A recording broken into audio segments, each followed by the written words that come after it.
ኢቢኤስ ለሀገራችን የፕሮግራም አቅራቢዎች ብዙ ድልን የፈጠረ የማይታወቁትን ያሳወቀ ከድህነት ወደ ሀብት ማማ ያሻገረ ዝናን እንደ ካባ እንዲደራርቡ ማድረግ የቻለ የብዙሃኖችን ሕይወት የቀየረ የቴሌቪዥን ጣቢያ ቢሆንም ዘሪሁን ተዝናኑ እንደጻፈው ውለታው እየተዘነጋ አመድ አፋሽ ሆነ በዋለላቸው ሰዎች ደጋግሞ የሚወጋ የቴሌቪዥን ጣቢያ መሆኑ ያሳዝናል። አቅራቢዎቹ የሚፈልጉትን ዝናና ክብር እንዲሁም ገንዘብ ካገኙ በኋላ ሰበብ አስባብ እየፈጠሩ መልቀቅ የተለመደ ጉዳያቸው ቢሆንም ከለቀቁ በኋላ ግን በአንድም በሌላም መንገድ የቴሌቪዥን ጣቢያው ጫንቃ ላይ አይወርዱም። እንደተጣበቁ ይቀጥላሉ።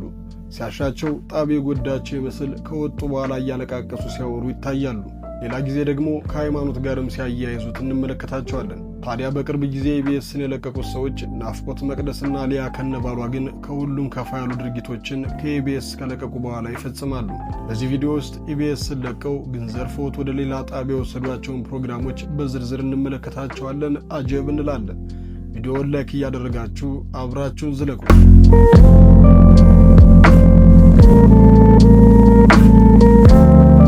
መቅደስ ደበሳይ ኢቢኤስን ለቃ ወደ አባይ ቴሌቪዥን ስትመጣ እየተንሰቀሰቀች ስታለቅስና ወደ ቤት የመጣው ያህል ተሰማኝ ስትል በኢቢኤስ ቤት ብዙ መከራዎችን አይታ የወጣችና ብዙ ህመሞች በውስጧ ያሉ ስታስመስል ነበር። ይሄ ሁሉ ትኩረቱን ወደ አባይ ቴሌቪዥን ለመውሰድ በመፈለግ ያደረገችው ድርጊት ነበር። መቅደስ በዚህ ንግግር አላቆመችም። በኢቢኤስ ቤት ሰራው የነበረውን ፕሮግራም ሙሉ በሙሉ በስቱዲዮ ውስጥ ከሚሰሩ ፕሮግራሞች እስከ አውትዶር ያሉ ፕሮግራሞች ጥርግርግ አድርጋ ይዛ ሄዳለች። መመሳሰሉ ቀላል አይደለም። በኢቢኤስ ቤት የሚታወቀውን ብርቄ የተሰኘ ካራክተሯን ጭምር ይዛ ነው ሄደችው የሰራችው። ምናልባት ተመልካቾቻችን ይህ እኮ መብቷ ነው የራሷ ፕሮግራም ነው የምትሉ ከሆነ በፍጹም የራሷ ፕሮግራም አይደለም። በኢቢኤስ ፕሮግራም አዘጋጆች በባለቤቷ ማክዳና በሌሎቹ ከጀርባ ያሉ ባለሙያዎች ፕሮግራሙ የሚዘጋጅና እቅድ የሚወጣለት ሲሆን መቅደስ ደበሳይ የፕሮግራሙ አቅራቢ ነች። በየሳምንቱ ስታቀርብም ከጀርባ ያሉ ሰዎች ስክሪፕት ጸሐፊዎቹ ጨምሮ ያዘጋጁትን እንደ ፕሮግራም አቅራቢ ያላትን ተሰጥኦ ትጨምርበታለች እንጂ የፕሮግራሙ ባለቤት አይደለችም። ስለዚህ የኢቢኤስን የቤቱን ፕሮግራም ነው እየሰራች ያለችው ማለት ነው። አባይ ቴሌቪዥንም ቢሆን የለም ይሄ የኢቢኤስ ፕሮግራም ነው አለለም። እውቅናዋንና ፕሮግራሟን ተቀብለው እያስተናገዷት ነው። እሷም ያለምንም መፍረት ይዛው ቀጥላለች። ይህ ብቻ አይደለም፣ ከኢቢኤስ ጀርባ ያሉ ምርጥ ባለሙያዎችን ጭምር በማስኮብለል ተጠምዳለች። ሌላኛዎቹ ናፍቆት ሊያና ባለቤቷ ደግሞ አስገራሚ ነው። ከቤቷ አወጣጣቸው ጀምሮ በድራማ የተሞላና ቅድመ ዝግጅት የነበረው ነው። ሊያ ከመውለድ ጋር አያይዛ በዛው አድበስብሳ ወጣች። ናፍቆት በቴሌቪዥን ጣቢያ መስራት እንደበቃትና ሌላ ቢዝነስ ውስጥ መግባት እንደፈለገች ተናግራ ወጣች። ነገሩ ግን ቀድሞ የታሰበበት ይመስላል። በሊያ ባልመሪነት እየተዘጋጀ የነበረ የራሳቸው ጣቢያ ላይ ለመጀመር ምክንያት ፈልገው ነው የወጡት። በወራቶች ልዩነት በራሳቸው የቴሌቪዥን ጣቢያ ቻናል ዋን ብለው ባለቤትነቱ በሶስቱ ስም የሆነውን ቻናል ዋንን ይዘው መጡ። ስህተቱ በሕይወታቸው እድገት ማሳየታቸውና የቴሌቪዥን ጣቢያ መክፈታቸው አይደለም፣ ኢቢኤስን ፎቶኮፒ አድርገው መምጣታቸው ነው። ከስቱዲዮ ግንባታ ዲዛይን ጀምሮ ራሱን ኢቢኤስን የደገሙት። አንድ ቴሌቪዥን ጣቢያ የራሱ የሆነ ቀለም መለያ ሊኖረው ይገባል። ኢቢኤስ እንደዚህ መግደን የቻለው የራሱን መለያ ይዞ የመጣ ጣቢያ መሆኑ ነው። አርትስ ቴሌቪዥንና አሻምንም ብንመለከት ከሌሎች የቴሌቪዥን ጣቢያዎች ጋር መመሳሰል የሌላቸው የራሳቸው ቀለም ያላቸው የራሳቸውን ብራንድ መፍጠር የቻሉ ቻናሎች ናቸው።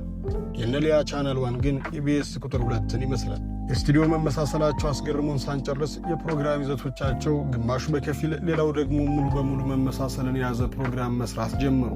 በስቱዲዮ ውስጥ የፕሮግራም አቀማመጣቸው፣ አቋቋማቸው ወይም የካሜራ ብሎኪንጋቸው ሁሉ ከኢቢኤስ የተኮረጀ መሆኑ ያሳዝናል።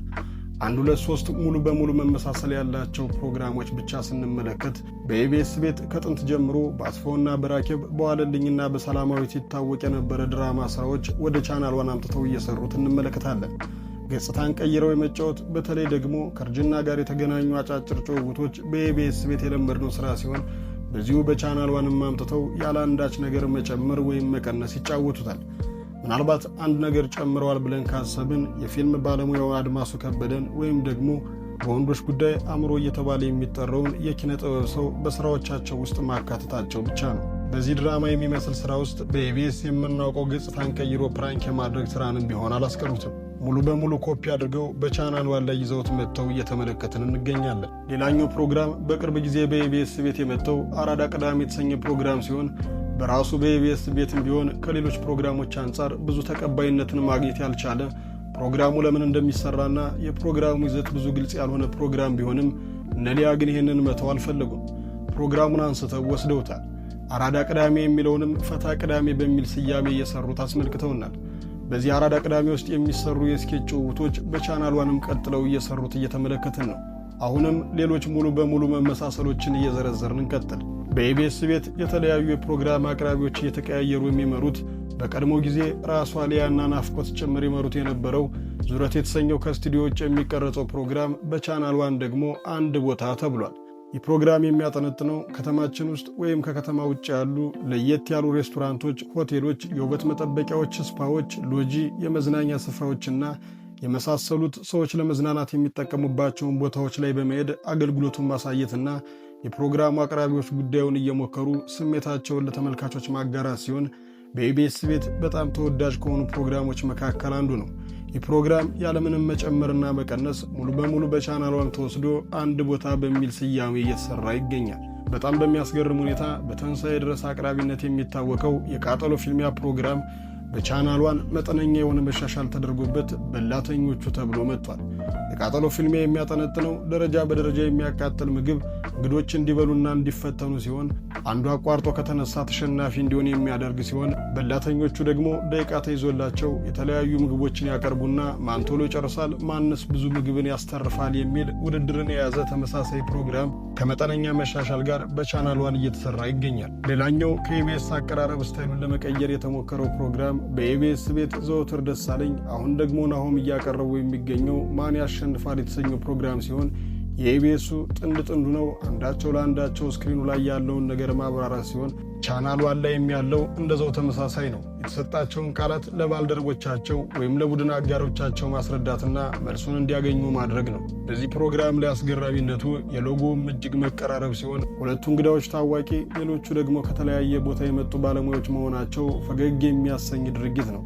በአጠቃላይ በኢቢኤስ ቤት ተሰርቶ ወይም እየተሰራ ያለ ፕሮግራም ሙሉ በሙሉ ወይም በተወሰነ መንገድ መሻሻል ተደርጎለት ሙሉ የኢቢኤስ ፕሮግራም በቻናል ዋን እየተሰራ ይገኛል።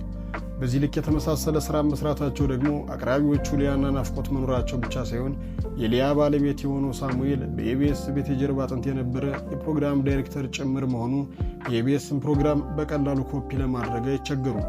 ጥያቄው አዳዲስ ፕሮግራሞችን መፍጠር ከብዷቸው ነው ወይ የቀድሞ ቴሌቪዥን ጣቢያቸውን ፕሮግራም ሙሉ በሙሉ ይዘው የመጡት የሚል ነው።